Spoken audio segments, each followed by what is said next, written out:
In the late 19th century, the North Pole was the world's last great mystery, a blank spot on the map, shrouded in myth.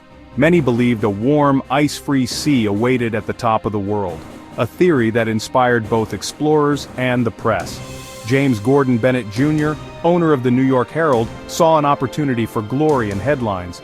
He financed the Jeannette expedition, determined to plant the American flag at the pole and claim the story.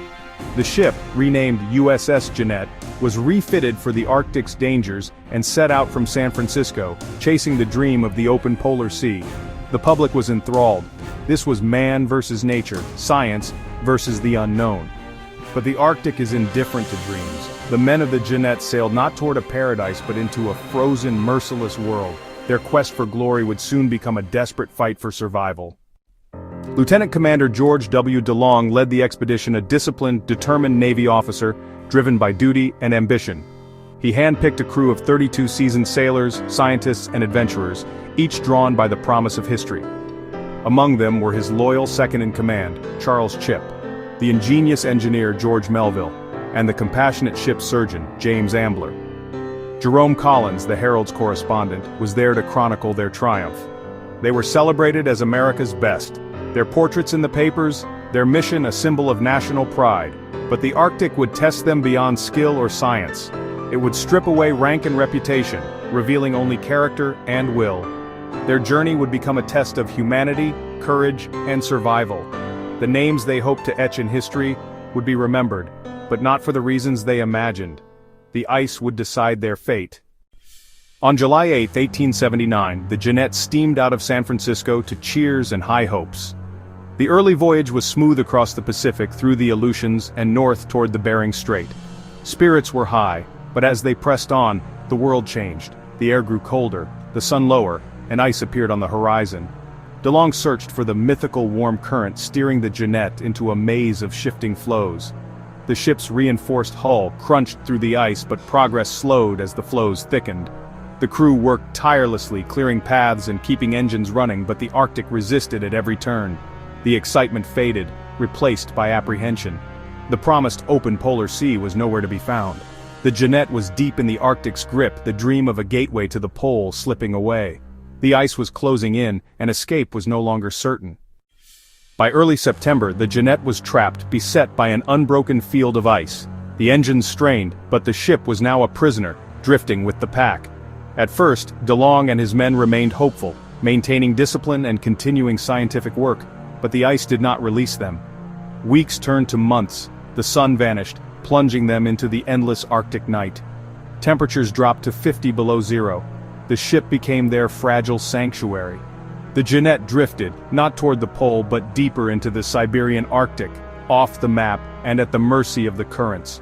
Their charts were useless, their fate uncertain. The realization set in. They were no longer explorers, but castaways. The Arctic was in control, and the dream of the pole was replaced by a single question: would they ever escape? Survival became their only goal. As months passed, the Jeannette's crew settled into a harsh routine.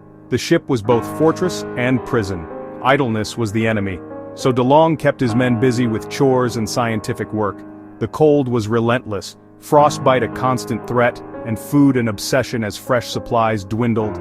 Hunts for polar bears and seals became vital, and every successful hunt was a cause for celebration.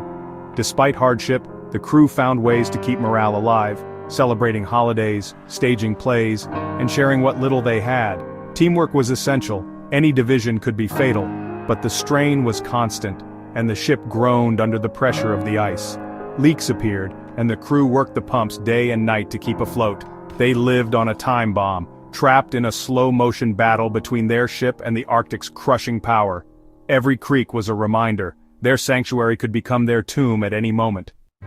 After nearly 2 years, the end came suddenly. In June 1881, the ice crushed the Jeannette with unstoppable force. The hull splintered, the ship shuddered, and DeLong gave the order to abandon ship. The crew salvaged what they could, boats, provisions, records, and watched as their home was destroyed. The Jeannette's final moments were both terrifying and majestic. The ship slipped beneath the ice, gone forever. 33 men stood alone on the ice, hundreds of miles from help. Their only hope, A desperate march south, dragging boats and supplies across the broken ice toward Siberia. The dream of the Pole was over.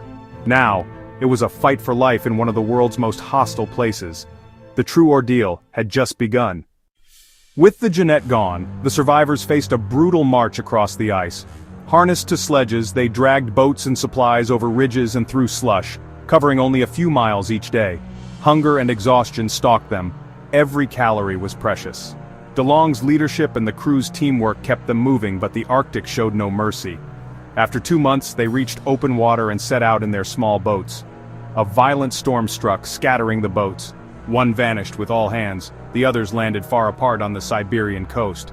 Melville's group found help and survived. DeLong's party, stranded in a barren delta, grew weaker by the day. DeLong sent 2 men ahead for help, while he and the others waited, too weak to continue. The struggle for survival was at its bleakest. Melville and his men, rescued by locals, searched desperately for DeLong's party. They found only tragedy. DeLong and his men had perished from starvation and exposure, their final days recorded in a frozen journal. Of 33 who set out, only 13 survived. The world was shocked, but also inspired by their courage and endurance. The expedition's scientific records, recovered at great cost, revealed the truth of the Arctic currents and dispelled the myth of the open polar sea. The Jeannette's legacy is not failure, but the triumph of the human spirit. Leadership, teamwork, and bravery in the face of impossible odds. Their sacrifice pushed the boundaries of knowledge and became a foundational epic of polar exploration. The story endures, reminding us that true success lies not in reaching a destination, but in how we face the journey. The men of the Jeannette charted not just the Arctic, but the depths of human courage and resilience.